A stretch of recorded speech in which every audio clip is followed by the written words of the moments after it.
Romania से आगे Italy, France, Portugal या ऑस्ट्रिया मूव होना है। कौन सा रास्ता सही है? लीगल वे से जाएं, इलीगल वे से जाएं, डोंकी के रास्ते जाएं? कितना टाइम लगता है, कितने पैसे लगते हैं और डोंकी की करंट सिचुएशन क्या चल रही है, इन सभी टॉपिक्स पे बात करेंगे हम इस वीडियो में। स्वागत है आपका अपने चैनल ड्रीम लाइफ पे। मैं आशा करता हूँ कि आप सभी अच्छे होंगे और आपका ज्यादा समय ना लेते हुए हम डायरेक्टली टॉपिक पे आते हैं। रोमानिया में आप दो तरीके से इंटर करते हो, लीगल और इलीगल। जो इलीगल वे है उसे हम डोंकी भी बोल देते हैं। तो जब आप रोमानिया में इंटर करते हो तो उसी टाइम डिसाइड होता है कि आप आगे की कंट्री में लीगल वे से जाओगे या इलीगल वे से जाओगे। तो मैं आपको थोड़ा सा एक्सप्लेन कर दूं कि लीगल और इलीगल वे क्या होता है। लीगल वे की बात करें तो इसका मतलब होता है जब हम प्रॉपर प्रोसेस के साथ विद वीजा रोमानिया में इंटर करते हैं। फॉर एग्जाम्पल, आप वर्क परमिट पे या टूरिस्ट वीजा पे रोमानिया में इंटर करते हो तो उस टाइम इस सिचुएशन को हम लीगल वे बोल देते हैं। और इलीगल वे जिसे हम डोंकी भी बोल देते हैं, जैसे हम सर्बिया से रोमानिया में इंटर हो जाते हैं बॉर्डर क्रॉस करके, तो इस सिचुएशन में ना तो हमें वीजा की जरूरत होती है, ना टिकट की और ना पासपोर्ट की। बस हमारी जो बॉडी है वो फिट होनी चाहिए कि हम सरवाइव कर पाएं और हमारे पास खाने पीने के लिए पैसे होने चाहिए। तो इस सिचुएशन को हम डोंकी बोल देते हैं। तो इस तरह से जब हम रोमानिया में इंटर करते हैं तो उसे हम इलीगल वे से इंटर करना बोल देते हैं। तो अगर आप डोंकी के रास्ते रोमानिया में इंटर होगे तो इसका मतलब कि आपको आगे भी किसी भी और कंट्री में मूव होना है तो आप डोंकी के रास्ते ही जा पाओगे। आपके पास लीगल वे से जाने का ऑप्शन नहीं बचता। इस सिचुएशन में जहाँ तो आप आगे मूव हो सकते हैं डोंकी के रास्ते,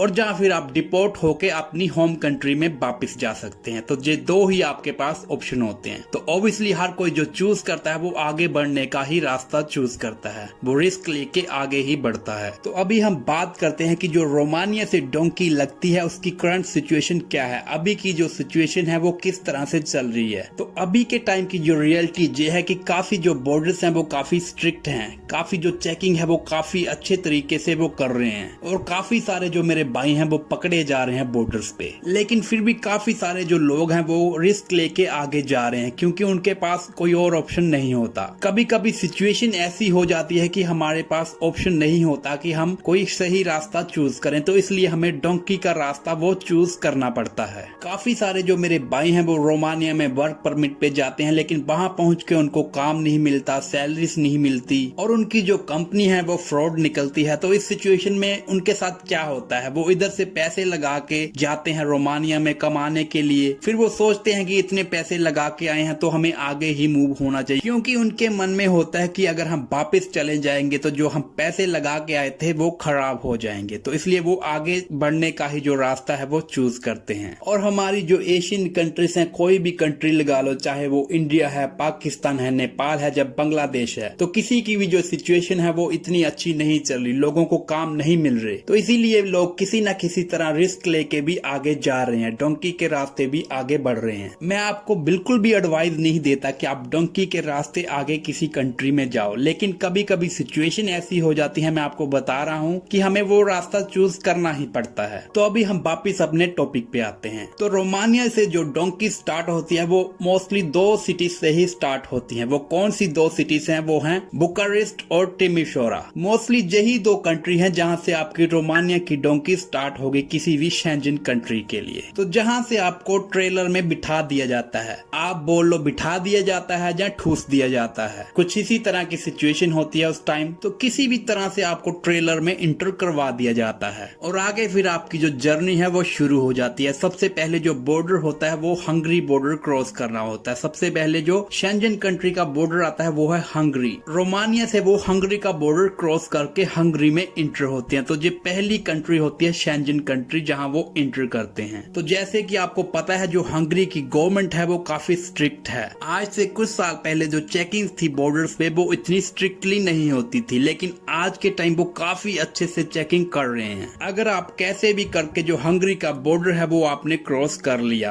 अगर आपने हंगरी का बॉर्डर क्रॉस कर लिया तो मैं आपको बोलूंगा उसके बाद जो आपकी जर्नी है वो थोड़ी सी इजी हो जाती है कि आपने जब एक बार शेंजन में इंटर कर लिया तो उसके बाद जो आपकी चेकिंग होगी, वो ट्रेलर की चेकिंग होगी, वो काफी कम होती है। अगर आपकी जो किस्मत वो सही है, आपका साथ दे रही है, तो आप इजीली अपनी डेस्टिनेशन पे पहुंच जाओगे। लेकिन अगर आपकी किस्मत खराब है तो हो सकता है कि आपके जो ट्रेलर की चेकिंग है वो आगे भी किसी बॉर्डर पे हो जाए और आप पकड़े जाओ। तो कुछ इस तरह से जो आपकी डोंकी की जर्नी है वो शुरू हो जाती है रोमानिया से। तो जब आपकी जर्नी शुरू होती है, डोंकी शुरू होती है, तो मैं आपको कुछ जरूरी बातें बताना चाहूंगा जिनका आपको ध्यान रखना है। जैसे अभी आपको पता है कि सर्दियों का मौसम है, तो आपको जो अपने गर्म कपड़े हैं वो पहन के ही चलना है, ये बहुत जरूरी है। आप अपनी जो जैकेट्स होती हैं वो अच्छे से पहन के ही जाओ और अपने साथ अपने बैग में थोड़ा बहुत जो आपका खाने पीने का सामान है वो जरूर कैरी करो, क्योंकि आपको नहीं पता होता कि आपकी डेस्टिनेशन में पहुंचने के लिए आपको कितना टाइम लगेगा। 2 दिन लगेंगे, 3 दिन लगेंगे, या कितना टाइम लगेगा। तो उस टाइम आपको जो ट्रेलर से बाहर नहीं निकलने दिया जाता, आपको अंदर ही रहना पड़ता है। तो इस सिचुएशन में अगर आपके पास खाने का सामान होगा तो आप इजीली सरवाइव कर सकते हैं। और जब आप रोमानिया में होते हो तो अपने पास कम से कम आप 500 से 700 यूरो है वो आपके पास होना चाहिए। ऐसा मैं क्यों बोल रहा हूँ वो आपको मैं बताता हूँ, क्योंकि आपको नहीं पता होता जब आप डोंकी के लिए निकलते हो, जब आप ट्राई करते हो तो आपको नहीं पता होता कि आप एक बार में ही क्रॉस कर जाओगे, या 2, 3 या 5, 6 बार भी आपको ट्राई करना पड़ सकता है। तो इस सिचुएशन में अगर आपके पास पैसे होंगे, मान लो आपके पास पैसे हैं, तो आप वापस आ जाते हो, आप क्रॉस नहीं कर पाए, किसी भी वजह से आप क्रॉस नहीं कर पाए, तो उस सिचुएशन में जब आप वापस रोमानिया में आ जाओगे तो अगर आपके पास पैसे होंगे आप उससे अच्छे से खाना खा सकते हो। आप रहने के लिए अपना जो होटल है वो थोड़ा बहुत जो रूम, अच्छा खासा जो रूम है वो ले सकते हो, तो आपको जो रहने और खाने में कोई भी प्रॉब्लम नहीं आएगी। तो इसलिए मैं कहूंगा कि अपने साथ जो पैसे हैं थोड़े बहुत वो जरूर रखो। 500 से 700 यूरो आपके पास होना चाहिए। और एक बहुत जरूरी बात मैं आपको बता दूं कि जो मेरे भाई इलीगल होते हैं, डोंकी के रास्ते इंटर किए होते हैं रोमानिया में, तो जब वो रोमानिया से आगे जर्नी शुरू करते हैं, डोंकी शुरू करते हैं, तो उनको जो अपना पासपोर्ट है वो अपने साथ कैरी नहीं करना। अगर करना है तो वो उसे कहीं ऐसी जगह छुपा के रखो कि वो किसी को भी ना मिले। मैं आपको एडवाइस करूंगा कि आपका जो पासपोर्ट है आप किसी भी अपने भाई बहन या कोई भी जानने वाले को, ऐसे किसी बंदे को दे जाओ कि जब आप अपनी डेस्टिनेशन पे पहुंच जाओ तो वो वहां आपको कोरियर के रास्ते आपके तक आपका पासपोर्ट पहुंचा दे। ऐसा मैं क्यों बोल रहा हूं आपको कि आपको क्यों अपने साथ कैरी नहीं करना, क्योंकि अगर आपके पास पासपोर्ट होगा, मान लो आप कहीं पकड़े जाते हो बॉर्डर पे, आपके पास आपका पासपोर्ट है, तो उनको पता चल जाएगा कि आप कहाँ के हो, तो उनके पास इजीली एक प्रूफ हो जाएगा और इजीली वो आपको अपनी होम कंट्री में डिपोर्ट कर देंगे। लेकिन अगर आपके पास आपका पासपोर्ट नहीं होगा तो इस सिचुएशन में वो उनको नहीं पता होगा कि आपको कहां से आए हो, तो इस सिचुएशन में काफी कम चांसेस होते हैं कि वो आपको अपनी होम कंट्री में डिपोर्ट करें। तो वो हो सकता है वापस रोमानिया भेज दें या सर्बिया भेज दें। तो इसलिए मैं आपको एडवाइस करूंगा कि आपका जो पासपोर्ट है वो आपके साथ कैरी ना करो। लेकिन ये जो ट्रिक है बस उन्हीं के लिए है जो इलीगल है रोमानिया में, जिनका ऑलरेडी वीजा लगा हुआ है, जो वर्क परमिट पे आए थे, जिनके फिंगर्स हुए हैं रोमानिया में, उनके लिए ये ट्रिक नहीं काम करेगी। जिनका वर्क परमिट होगा वो जैसे ही उनके फिंगर लेंगे उनका पूरा डाटा जो उनके पास आ जाएगा, तो वो रोमानिया वाले भी हो सकता है आपको वापस आपकी होम कंट्री में ही भेज दें, क्योंकि उनके पास आपका कंप्लीट डाटा आ जाएगा, कब आप रोमानिया में आए थे, किस वीजा पे आए थे, कहां से आए हो। इजी होगा कि उनके पास आपका सभी एड्रेस होगा और वो आपको इजीली डिपोर्ट कर देंगे आपकी होम कंट्री में। तो ये थी कुछ इन्फॉर्मेशन रोमानिया से आगे डोंकी के रास्ते के लिए। अगर मैं कंप्लीट बताने लगूंगा तो ये वीडियो काफी लंबी हो जाएगी। मुझे उम्मीद है कि आपको काफी बातें हैं जो समझ आ गई होंगी और ये आपको जरूर हेल्प करेंगे। वीडियो अच्छी लगी तो वीडियो को लाइक शेयर जरूर करें।